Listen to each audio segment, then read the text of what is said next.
Hello everyone, this is Zukhruf from InfoSharing 360. Let us discuss the best way to answer the interview question.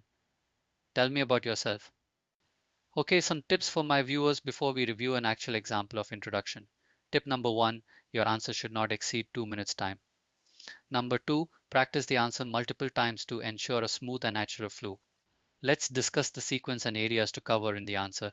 Firstly, greet your interviewers and express your gratitude to the interviewers for calling you for the job interview. Secondly, introduce yourself by stating your name.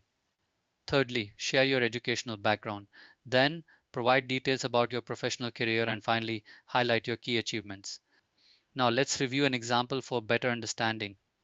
Hello, thank you for giving me this opportunity. My name is Alex, and I have a bachelor's degree in business administration with a specialization in marketing, along with an executive MBA in project management. I began my career at REC as a customer services officer. From the very beginning, I worked very hard, and one of the great aspects of this company is its recognition of hard work in a short time. My efforts were recognized with my first promotion to the Quality Assurance Department as an evaluator. Over the years, I have gained experience in various functions, including training, systems and processes, and most recently, data management and file archiving, where I was promoted last year.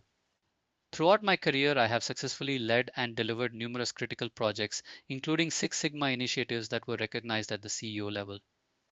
Other notable projects include the development of self-service channels, CRM cutover activity, work from home enablement, and IPCC upgrade. I have been recognized 3 times as a star performer for my work in automation, re-engineering, and empowerment.